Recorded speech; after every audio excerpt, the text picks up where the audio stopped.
साथियों, मोदी साहब जब मुख्यमंत्री होते थे गुजरात के, और उस समय हमारे देश के प्रधानमंत्री डॉक्टर सिंह होते थे, मनमोहन सिंह।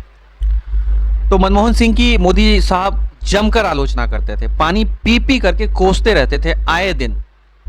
वो कांग्रेस के किसी नेता पर टारगेट नहीं करते थे, सिर्फ टॉप दो नेता पे टारगेट करते थे। एक तो मनमोहन सिंह, 90% से आलोचना जो होती थी वो डॉक्टर सिंह की करते थे, और 10% में सोनिया गांधी की करते थे, बस। क्योंकि इनका जो टारगेट था बस वही कुर्सी थी। और ये बात मैं टारगेट के लिए नहीं कह रहा हूं, क्योंकि एक खूबी थी डॉक्टर सिंह की, और ये दिखाता है कि इंसान जब पढ़ा लिखा होता है तो उसके अंदर एक खूबी होती है। और मैं पढ़े लिखे होने की बात कर रहा हूं तो मैं डॉक्टर सिंह के लेवल की बात कर रहा हूं, क्योंकि उनका जो लेवल था, लोग कहते थे कि वो कम बोलते हैं, दरअसल लोग उनको जानते ही नहीं थे।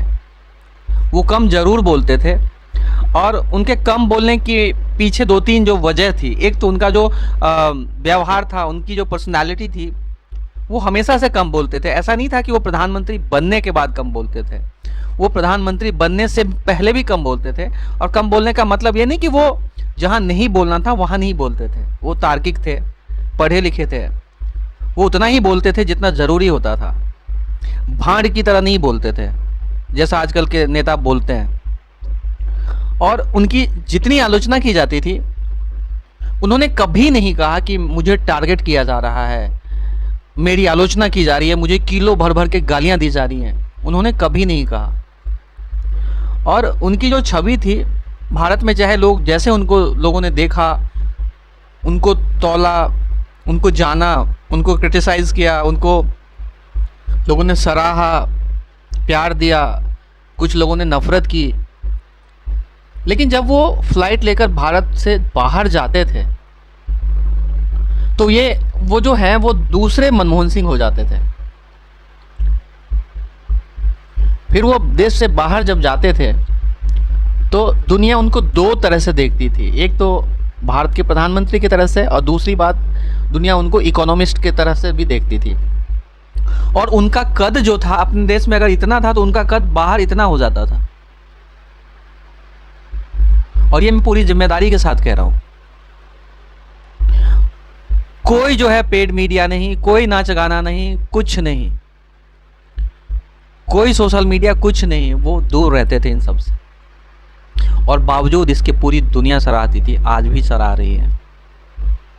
इसके ठीक विपरीत आजकल का जो परिदृश्य है, आजकल का जो सिनेरियो है, जिसमें हमारे जो माननीय प्रधानमंत्री जी हैं, एक मौका नहीं छोड़ते विपक्षी पर टारगेट करने का। आरोप प्रत्यारोप लगा रहता है। जब आप किसी पार्टी से संबंध रखते हैं तो एक पार्टी दूसरे पार्टी पर आरोप लगाते रहते हैं। लेकिन दोस्तों, महत्वपूर्ण बात यह है कि जब आप प्रधानमंत्री बनते हैं तो आप उस विपक्ष के भी प्रधानमंत्री होते हैं, आप पूरे देश के प्रधानमंत्री होते हैं। और उस समय आपका जो रोना है, ये कहना कि मुझे टारगेट किया जा रहा है, ये काफ़ी विवादास्पद है, हास्यास्पद है।